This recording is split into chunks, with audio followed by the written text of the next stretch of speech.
సాధారణంగా ఇప్పుడు మనం కిడ్నీ ట్రాన్స్ప్లాంట్ విషయానికి వస్తే, ఇప్పుడు అంతకుముందు సంవత్సరానికి భారత్లో 7,000-8,000 కిడ్నీ ట్రాన్స్ప్లాంట్ జరిగేటి, ఇప్పుడు ఆల్మోస్ట్ 25,000 జరుగుతున్నాయని చెప్పేసి ఇంతకుముందు మీరు చెప్పారు కదా సార్ డాక్టర్ గారు. సో ఈవెన్ యశోదలో కూడా ఆల్మోస్ట్ అంటే అన్ని బ్రాంచ్లు కలిపి ఏడాదికి 500 కిడ్నీ ట్రాన్స్ప్లాంట్ జరుగుతున్నాయి అంటున్నారు. కానీ ఇంత జరిగినా కానీ డిమాండ్కు సప్లైకి ఎక్కడ పొంతం లేదు. ఇప్పుడు మనం యాక్చువల్గా ఎదుర్కొంటున్న ప్రధాన సవాళ్ళు ఏంటి కిడ్నీ ట్రాన్స్ప్లాంట్ విషయంలో? ఎలాంటి సూచనలు చేస్తారు మీరు? అంటే ప్రభుత్వానికి కానీ ఈ మనకు విధానపరమైన ఎలాంటి నిర్ణయాలు చేస్తే ఇది సాఫీగా జరిగే అవకాశం ఉంది? ఈ పర్టికులర్ టాపిక్కి చాలా అప్రోచెస్ ఉన్నాయి. ఒకటి, మనం అవగాహన మన పాపులేషన్లో పెంచుకోవాలి. రెండోది, అర్లీ టెస్టింగ్ చేసుకోవాలి.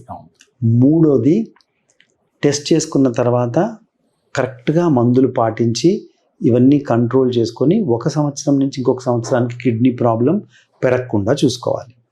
ఇవన్నీ పక్కన పెడితే మనకి మెయిన్ రీజన్ ఫర్దర్ ఇది పెరగకుండా ఉండాలి అనే దానికి ప్రతి ఒక్క భారతదేశంలో ఉన్న పౌరుడు కూడా ప్రాబ్లం ఉంది అనేది తెలుసుకోవాలి ఫస్ట్. అది ఎంత ప్రాబ్లం ఉంది?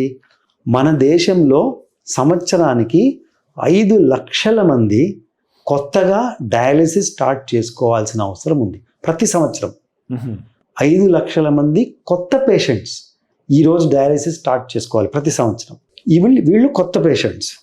మనం చేసే కిడ్నీ ట్రాన్స్ప్లాంట్లు సంవత్సరానికి 25,000. సో 5 లక్షల మంది డయాలిసిస్లోకి వస్తున్నారు, మనం 25,000 మందికి ట్రాన్స్ప్లాంట్ చేస్తున్నాం. సో మిగతా 4,75,000 మంది అలా ఉండిపోతున్నారు డయాలిసిస్లో. ఎక్కువ కాలం బ్రతకరు. Quality of life, quantity of life అంతా తగ్గిపోయి. సో ఇది మనకు ఒక మేజర్ ప్రాబ్లం అన్నమాట. సో దీన్ని ఏ విధంగా మనం ఇంప్రూవ్ చేయగలమంటే, ఒకటి, అర్లీ స్టేజెస్లో కిడ్నీ డిజీజ్ని పికప్ చేయగలిగితే వాళ్ళు ఈ డయాలిసిస్ స్టేజ్కి పోకుండా చూసుకునే ఇప్పుడు మనకు ఆ టెక్నాలజీ ఉంది, మందులు ఉన్నాయి. ఓన్లీ థింగ్ తొందరగా పేషెంట్ రావాలి. ఇది ఒకటి. రెండోది, ఆల్రెడీ డయాలిసిస్ స్టేజ్ రీచ్ అయిన వాళ్ళు ఫ్యామిలీ మెంబర్స్తో కూర్చొని వీలైనంత తొందరగా ట్రాన్స్ప్లాంట్కి వెళ్ళిపోమంటాం. 100 మెంబర్స్ ఈరోజు డయాలిసిస్ స్టార్ట్ చేస్తే 5 ఏళ్ల తర్వాత 30-40 మంది బ్రతికుండరు. అంత బ్యాడ్ అవుట్కమ్స్ అన్నమాట, ఫర్ వేరియస్ రీజన్స్.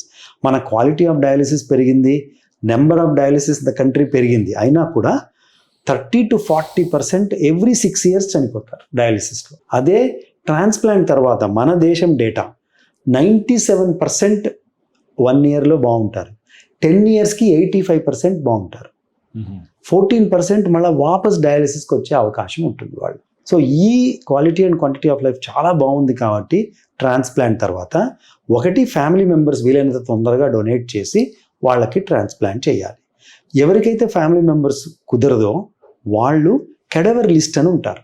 ఆ కెడవర్ లిస్ట్లో వెయిటింగ్ లిస్ట్ ఆ బ్లడ్ గ్రూప్లో ఉంటుంది. ఎవరన్నా యాక్సిడెంట్లో చనిపోయినా, బ్రెయిన్ స్ట్రోక్ వచ్చి చనిపోయినా వాళ్ళ కిడ్నీలు తీసి వీళ్ళకి పెట్టడం జరుగుతుంది.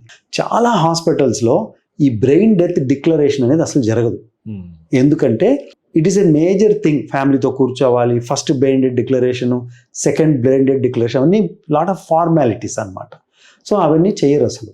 బట్ అదొక్కటే చేయగలిగితే ఇప్పుడు మనం చేసే 25,000కి ఇంకొక 25,000 ట్రాన్స్ప్లాంట్స్ కెడవర్ ద్వారా జరుగుతాయి. అంటే జస్ట్ ఒక పాలసీతో మన ట్రాన్స్ప్లాంట్ నెంబర్స్ డబుల్ అవ్వచ్చు అన్నమాట.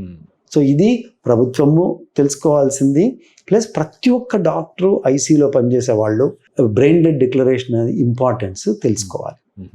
మూడోది, మనం చాలామంది ఫ్యామిలీసు డాక్టర్లు అడిగినా ఒప్పుకోరు కిడ్నీ దానానికి. మనము బాడీని దహనమన్నా చేస్తాము, లేదా పాతన్నా పెడతాం. ఈ ఆర్గన్స్, మంచి ఆర్గన్స్ని మనము ఈ విధంగా నాశనం చేసేస్తున్నాం.